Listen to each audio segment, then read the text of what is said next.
Alright, before I get into my spiel, I just want to say, and I'll get into this a little bit later in, I guess, the video. I want my kids to have more games like this. I want your kids to have more games like this. So, support any way you can. The more exposure that we can get this game, the more that we can show, the people that are higher up and in charge that this is something that we want more of. This is something that we want in the future. So please, however you can, whether it be buying a copy itself or just, telling everyone you can. Let's do this for the kids. Sorry if that's cheesy, then let's do it for also us older gamers that need more games like these too. So if in the future you want to hear more ramblings of a dad talking about the media that he is consuming and how that affects how he does his parenting, and you feel like that's something that you kind of need in your life, feel free to subscribe and I'll do more of that. So first and foremost, this game instantly reminds me of an old game called Guitaroo Man. Guitar Man came out in 2001 and was developed by Leona Interactive, formerly INIS. The story of the game is that it follows a social outcast named U1. Note, not the band, U1. So, yeah, JoJo. One day, as U1 is being attacked for some reason, his talking dog Puma transforms and gives him a weapon known as the Last Guitaroo, which transforms U1 into the legendary hero Guitaroo Man. And while under the guise of Guitaroo Man, U1 must defeat the evil Prince Zoe, Zowie, of the Gravellan Empire. Yeah, JoJo. This game was a precursor to OSU, OSU, exclamation point, and Elite Beat Agents. So if you're familiar with the tap, swipe, and wobble gameplay, then imagine that, but on a PS2 controller, just using the face buttons, the shape buttons. Maybe it was just me, but that was one of the things that instantly just stuck out in my head while playing through the opening and just getting through the start of the game. Both games have a critically acclaimed soundtrack. Both games take a basic yet kind of experimental take on rhythm games, and the fact that both main characters have a robotic animal sidekick and primarily use a guitar as their main weapon. It's like poetry. It rhymes. Next, we have the obvious influences of spectacle fighters like Devil May Cry and Bayonetta. I'm going to say that I get more Bayo vibes personally over Dante, but that is probably because whenever I play these types of games, Bayonetta being the most recent of them, I always try to kind of fight to the beat of the music itself. Maybe it was just me, I hope it wasn't, and if you also did that too, you are being seen right now. It always looked sick as hell and it was so much fun. So giving me a game where that is literally the whole point? Yes, yes, yes. Alright, so next, the art and animation style remind me of a Saturday morning cartoon, basically. One from the early to the mid 2000s, where they were starting to experiment with Eastern influences in Western cartoons due to the anime boom of the late 90s. I get vibes of Last Airbender, a little bit of Jackie Chan Adventures for some reason, sprinkle in the skip frame animation and the paneling of Into the Spider-Verse, some Ruby-esque choreography. The Vandalay campus itself is how I imagine the cities of Jet Grand Radio and Jet Set Future to be when I was just a wee little dino gamer.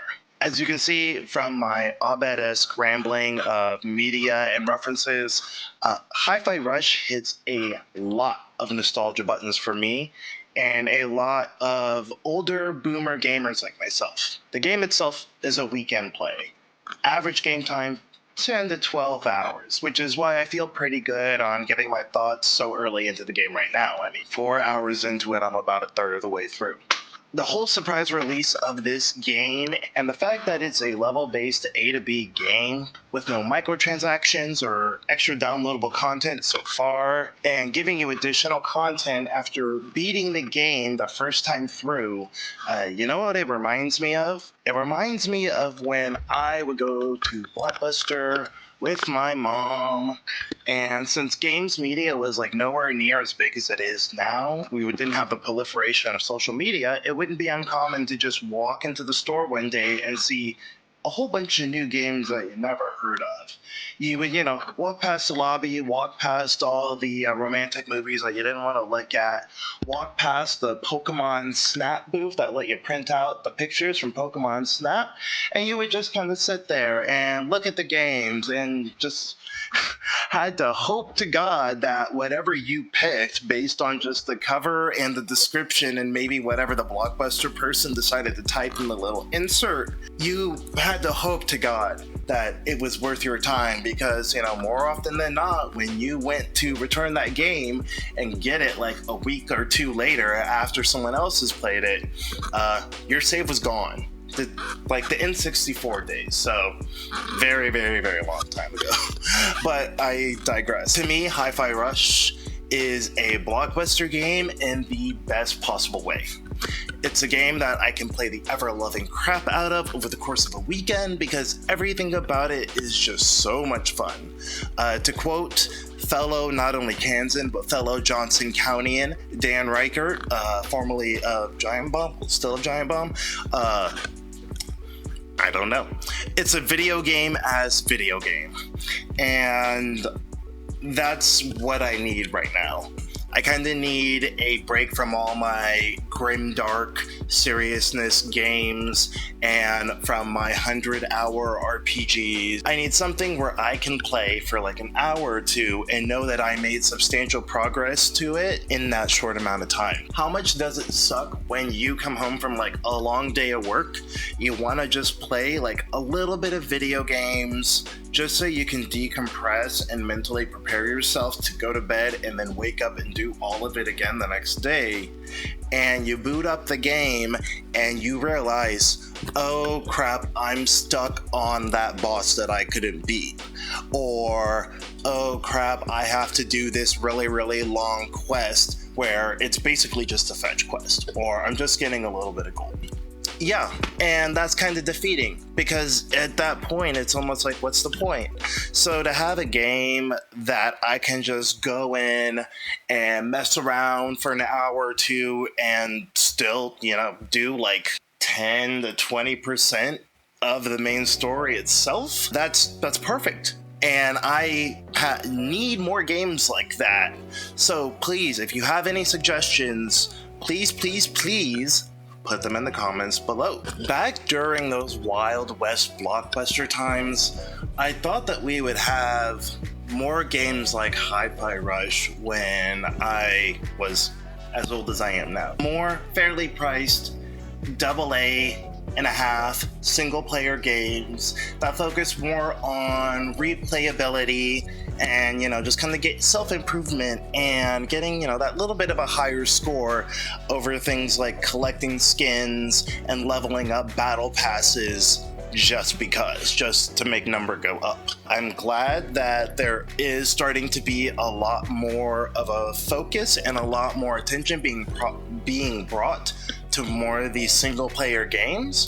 Dead Space, Last of Us, The Witcher, Elden Ring, not the Callisto Protocol, unfortunately. It still doesn't feel like it's enough, but at least there's a whole back catalog of other games that I can play just fine.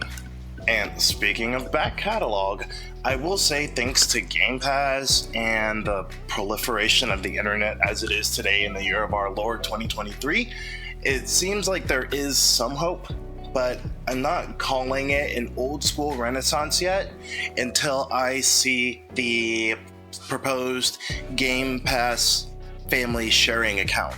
Long story short, because as a father of four, trying to do land-based gaming with my kids is the biggest pain in the ass because I refuse to buy each of them an individual console or PC. And I really don't think that at their age they need a separate Xbox Live account that is separately paid for. But dad tangent. Hi-Fi Rush is the game that gamers need like right now, and I hope that everyone's overwhelmingly positive reaction means that the next generation of gamers will have more games like this over the gassy stuff that we have now. Get it? Games as a service? I don't know if I'll extrapolate more on the game after I finish it. If it's still this consistent in tone and quality, then I think you can pretty much just consider this an absolute glowing review for the game.